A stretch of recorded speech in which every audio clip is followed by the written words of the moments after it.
Hey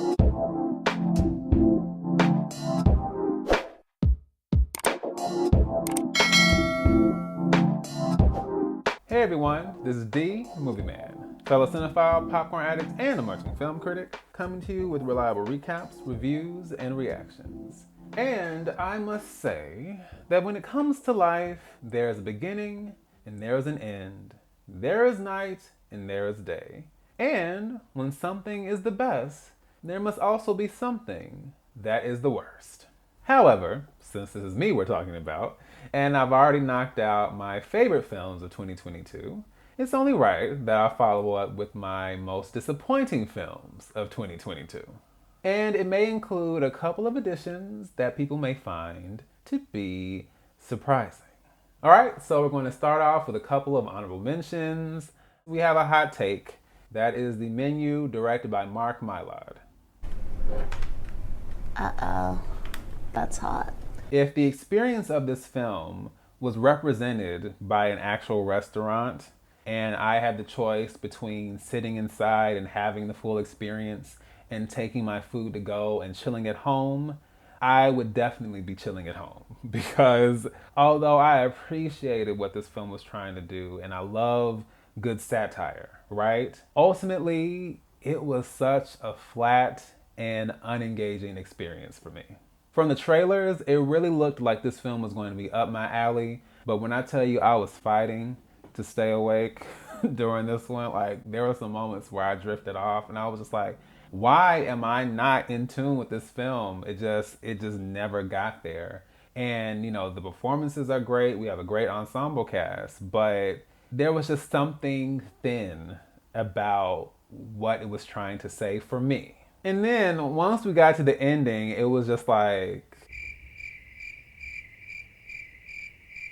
okay.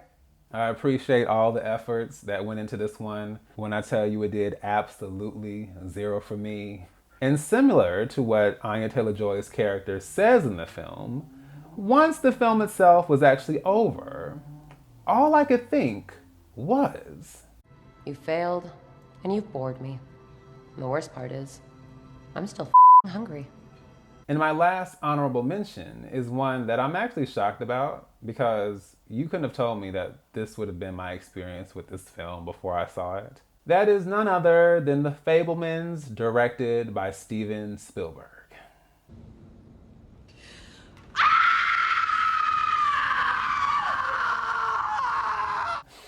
Just breathe.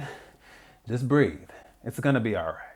I have to say that I have been a fan of Steven Spielberg before I could fully understand human communication. When I saw Jurassic Park as a child, it really changed the way I saw cinema. In my collaboration with Lost in the Reel, aka Sean, I made mention of that. So please feel free to check that out. And what I love about Steven Spielberg is that he is such a dynamic director and he doesn't stay in one lane. When he did West Side Story, that was his first time doing a musical, and it was one of my favorite films of that year. So that only adds to and informs the fact that this film missed the mark for me. I understand that it's a personal story, and I appreciate what he's exploring as far as his origins, you know, his childhood, family, all of that. But there is this way that the concept of cinema and filmmaking is juxtaposed with this family story and this coming of age story that just did not work together for me. There was something about the direction for me that was quite blasé, and I wasn't expecting that. Although I appreciate Michelle Williams as an actress, I did not enjoy this performance at all. I actually did not like it, which is rare. When she was on screen, I was just like, I'm glad that Steven Spielberg had a chance to tell his story, but is it a story that I feel the need to revisit? Yeah, no. Now, moving on to my main list, at number 10, we have Honk for Jesus, Save Your Soul, directed by Adama Ebo. I think all the ingredients were in place for this one. We have Regina Hall and Sterling K. Brown, who are giving hilarious, on-point performances. But I think there is something about the story and the writing and how it wastes this whole mockumentary style by not delving into that story in a fleshed out way. I just felt it was very surface, and I felt like the film never really made the most of what Regina Hall and Sterling K. Brown were bringing to the table. At number 9, we have Halloween Ends, directed by David Gordon Green. And the only reason I don't have as much animosity and frustration with this is because once Halloween Kills took me up here with my emotions and my response and even how I was cutting up in my review, this in comparison was just like, okay, whatever. I don't understand why you are completely bastardizing the main character of this franchise, but okay, just like, when can we get to the end? You know? It was bizarre, it was nonsensical. The only thing worse than the experience of this film is how the fan base of Halloween decided to gaslight other fans of the franchise by saying that it's not Michael Myers that you should love, it should be the Halloween franchise. And, you know, you having a problem with this film says more about you. I said, it's the complete gaslighting and rewriting of history for me. As if Michael Myers being the face of this franchise, save for one film, is not what the franchise was founded upon. Do Friday the 13th fans also only care about Jason? Do A Nightmare on Elm Street fans only care about Freddy Krueger? Where is the logic? What's the matter, Pop? I'm confused. At number 8, we have The Secrets of Dumbledore, directed by David Yates. You know, it's been a while since I've seen a film that is the cinematic equivalent to Benadryl. I thought the first Fantastic Beasts was so enjoyable, even though I went into it thinking like, is this necessary? This seems kind of pointless, but I had such a fun time with it. I cannot say the same about the absolute cluster that was The Crimes of Grindelwald. I was thinking maybe we'll redeem things with this third film, but no. I don't understand how you take a universe that is ripe with possibilities, built on the foundation of magic, and you create a film about politics? And I'm not suggesting that we can't have a story that has whimsy and quirkiness and magic and have something underneath that's a little more serious. But these are two different ideas being smashed together. We have Fantastic Beasts, and we have this direct prequel backstory involving Harry Potter and those characters, and it's being smashed together. And I have to say, it's clear that the two do not work together.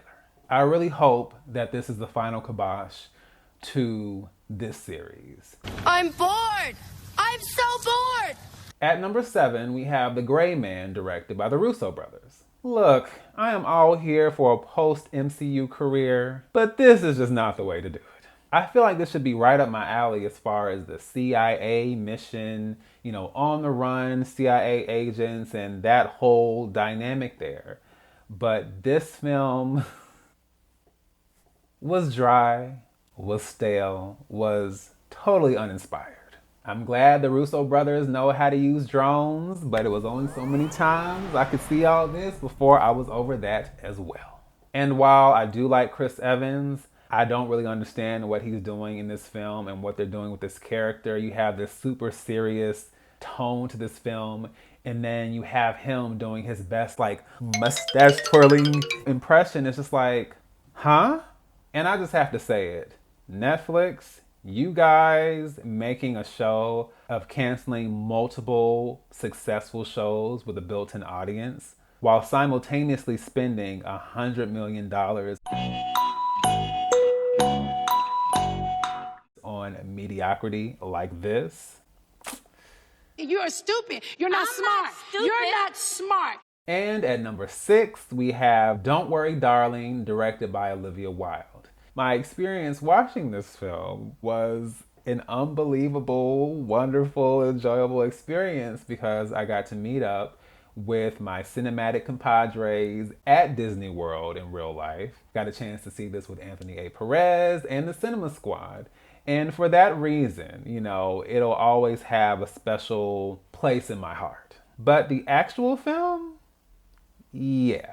You can actually check out more of my thoughts over on Anthony's channel because we had the chance to do an in-person review collaboration together. Looking beyond that, my issue with this film is not that it's horrible or even bad, because it's not. My problem is that for all the hoopla, the drama, the controversy, all this noise we have heard surrounding this film, coming down to it, it is painfully mediocre. I love the aesthetics of it. You know, the visuals are stunning, and I think everyone can agree that Florence Pugh is carrying this film on her back. But I don't like the fact that if you've seen The Stepford Wives, which actually had a very social significance at the time, then there's really no need to see this film. Even if you've seen the remake that got dragged from here to Timbuktu starring Nicole Kidman, you don't need to see this film. I just think it wastes so much of its storytelling on repetition, on the same visuals, on the same story beats, and it gets very obnoxious after a while. I love the ideas and the updated look of everything, but ultimately you're not doing anything new. We've seen all this before. And I just think that at this point, a documentary or some kind of unauthorized made-for-TV film about what actually went on behind the scenes as far as making this film, yeah, I think that would be significantly more entertaining and interesting than this film ended up being. At number 5, we have Doctor Strange and the Multiverse of Madness. directed by Sam Raimi. Not too much to say here. I said most of it in my review a while back. It's funny because I could have easily put Thor: Love and Thunder in its place because, woo, what an experience that film was. Why I chose this film is that it had the greater potential between those two. I think that we could have really incorporated Scarlet Witch in the multiverse and all of those dynamics in a really shocking and surprising way.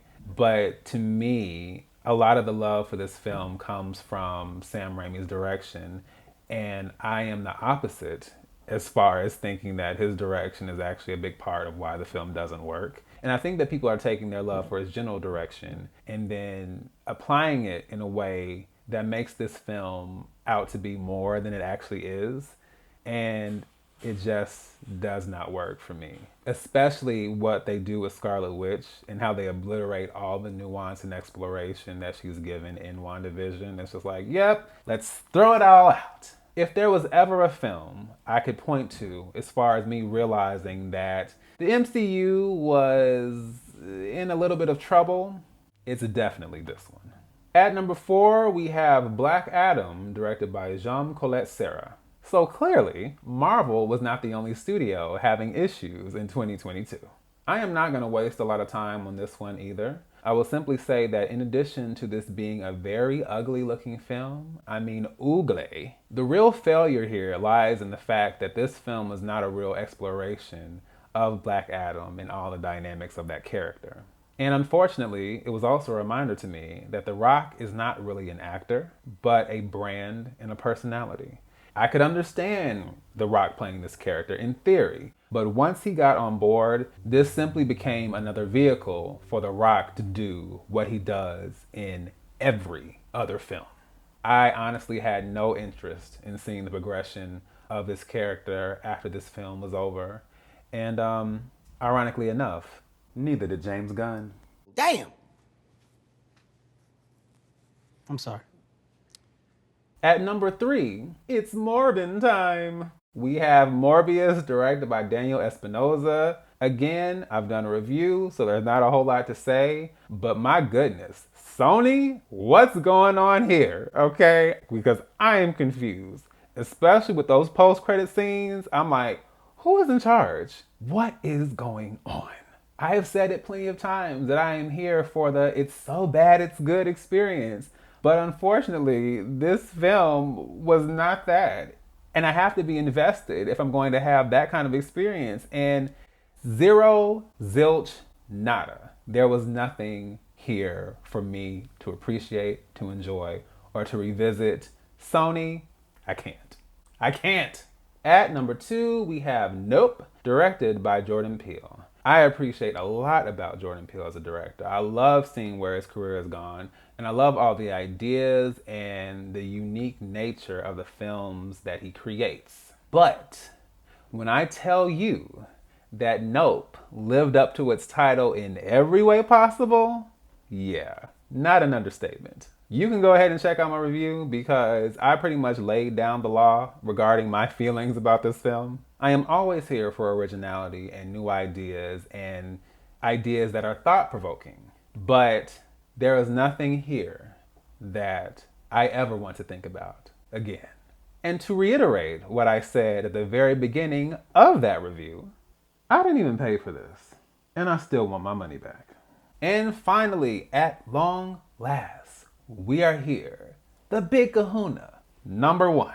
Who is going to take the court jester's crown as most disappointing film of the year? Well, that should be obvious. That is none other than Blonde, directed by Andrew Dominic. I think I was very clear about my feelings on this film in my review, although I did do my best to be a little bit more balanced. But I have to be brutally honest and say that there is something really wrong with any director who cannot remove themselves and their personal feelings about the subject of said film and be able to tell a story about them that has layers and has nuance, and it just does justice to them as a person, even if they do have flaws. And you could argue that you don't necessarily have to have respect for the subject of the film you're making, but I would hope you would be self-aware enough not to show unmitigated disdain for the person you're making a film about. And I can't even begin to try to understand what Andrew Dominic's perspective of Marilyn Monroe actually is, although I've been given an idea based on his interviews. But what I do know is that there are plenty of celebrities and public figures and historical figures that I absolutely cannot stand, have zero respect for. And yet, if I was given the opportunity to direct a film based on their lives, even I, with those feelings, could create a film that did justice to them as a person, their flaws, their triumphs and successes, and their emotions, their lives overall. And people can deflect if they want to and make it about people wanting this glitzy, glamorous biopic and showcasing her as a perfect person. You can say that all you want to.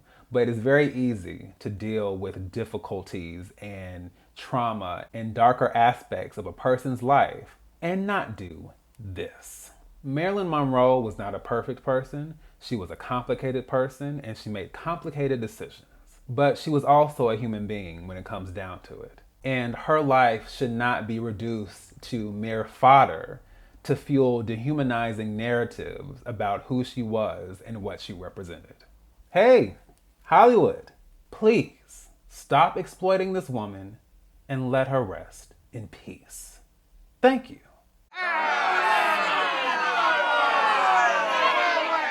And that wraps up my most disappointing films of 2022. And I have to admit, I am tired. And I am irritated all over again. Like, all of my frustration with those films have just come back to the surface. And I'm like, I really need to go decompress. But I hope you guys enjoyed my ranking. I hope you guys enjoyed hearing what I had to say. Please let me know your thoughts. Please feel free to leave them down below. Do you agree? Do you disagree? Are there some films I left out? Were there some surprises that popped up on this list? I could think of a couple. And ultimately, how do you feel about 2022 as a year in cinema? I'm very excited to have some dialogue because we need to get something out of this. All that time and energy, yeah, I can't get it back. So, once again, this is D, Movieman, signing off, and I'll see you at the movie.